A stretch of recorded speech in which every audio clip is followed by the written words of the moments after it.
क्या आपने कभी किसी ऐसे व्यक्ति को अपनी जिंदगी में महसूस किया है जिसने आपको सबसे ज्यादा दर्द दिया हो, जो आपके जीवन में आया, प्यार भी किया, लेकिन अंत में आपकी आंखों में आंसू छोड़ गया?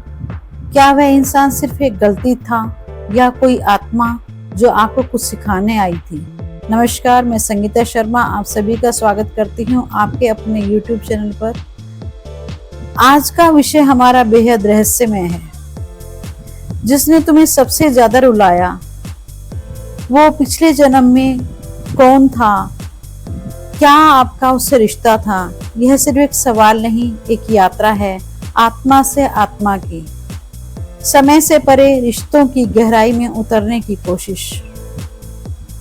हिंदू, बौद्ध और जैन धर्म में मानते हैं आत्मा नश्वर नहीं होती, यह शरीर बदलता है, आत्मा नहीं।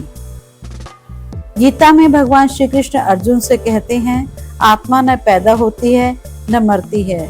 जब शरीर नष्ट होता है, आत्मा अपनी यात्रा जारी रखती है और हर जन्म में नए अनुभव, नए रिश्ते और नए कर्म करती है। यही कर्म तय करते हैं कि अगले जन्म में हमें क्या मिलेगा, कौन मिलेगा और कैसे मिलेगा। जिस इंसान ने इस जन्म में आपको दर्द दिया, बहुत संभव है कि वो आपके पिछले जन्म का कोई अपना था, कोई ऐसा जिससे आप जुड़े थे, कोई अधूरी कहानी, कोई अधूरा वादा जो इस जन्म में पूरा हो रहा है, भले ही दर्द के रास्ते से क्यों न हो।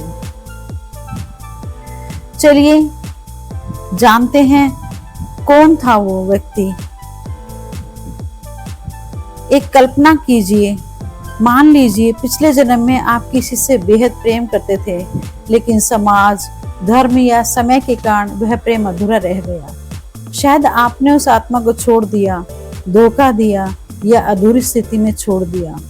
अब वह आत्मा इस जन्म में फिर से आई है, लेकिन इस बार रिश्ते का रूप बदला है। हो सकता है वो इस बार आपका पार्टनर हो, कोई करीबी मित्र हो या फिर कोई ऐसा व्यक्ति जो आपकी परीक्षा ले रहा हो। और यही वजह है कि वह आपको रुलाता है, क्योंकि आपके और उसके बीच एक कार्मिक बंधन है जिसे अब खत्म होना है। कई बार आत्माएं हमें इसलिए तकलीफ देती हैं ताकि हम कुछ सीख सकें, ताकि हम माफ करना, छोड़ना और समझना सीख सकें। वो इंसान इस जन्म में तुम्हें इसलिए मिला ताकि तुम्हारी आत्मा कुछ अधूरी प्रक्रियाएं पूरी कर सके। क्या आपके साथ ऐसा हुआ कि जैसे कोई इंसान पहली ही मुलाकात में अपना सा लगने लगे? किसी की आंखों में देखते ही ऐसा लगे जैसे वो सब कुछ कह रही हैं। किसी इंसान से बिना बात किए भी गहरा कनेक्शन महसूस हो। यह पास्ट लाइफ कनेक्शन के संकेत हो सकते हैं। और कुछ ऐसे संकेत जब कोई व्यक्ति आपको अकारण तकलीफ देता है और फिर भी आप उसे छोड़ नहीं पाते। जब सपनों में बार बार वही व्यक्ति आता है और आप जागने के बाद भी विचलित रहते हैं। जब उस व्यक्ति की मौजूदगी ही आपके अंदर बहुत कुछ पुराना जगा देती है, चाहे वो सुखद हो या दर्दनाक। आत्माएं अपने पुराने रिश्तों को पहचानती हैं और कई बार हमारे वर्तमान के गहरे दर्द, अतीत की अनकही कहानियों का प्रतिबिंब होते हैं। अब मैं आपको एक कहानी सुनाती हूँ। यह एक काल्पनिक पात्र है, लेकिन कहानी सच्ची है।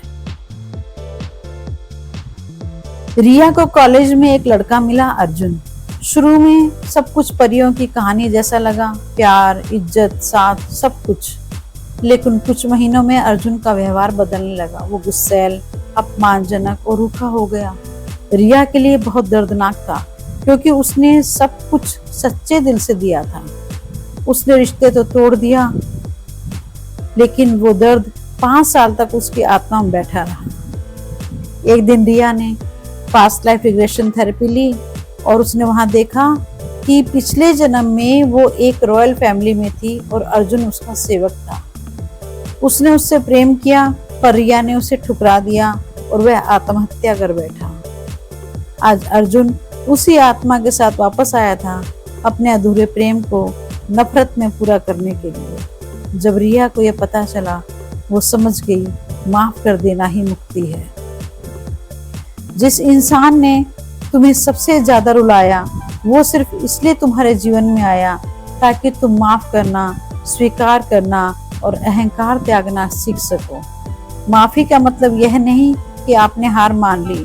माफी का मतलब है मैं तुम्हें तुम्हारे कर्मों के साथ छोड़ रहा हूँ ताकि मैं अपना कर्म सुधार सकूं।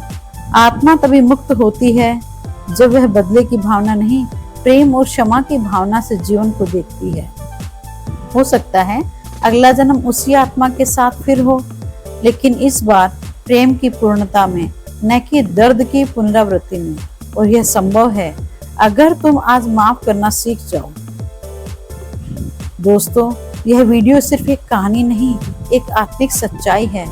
हर वो रिश्ता जो तुम्हें तोड़ता है शायद पिछले जन्म की किसी डोर से बंधा होता है। इसलिए जब अगली बार कोई तुम्हें तकलीफ दे तो पूछो, इस दर्द के पीछे कौन सी सीख छिपी है। और अगर आप इस वीडियो को सुनकर कुछ महसूस कर पाए तो कमेंट में जरूर लिखिए, मैं माफ करता हूँ, मैं मुक्त हूँ। इसे शेयर करें ताकि और लोगों को भी इस आध्यात्मिक आत्मिक सत्य का अनुभव हो सके। धन्यवाद।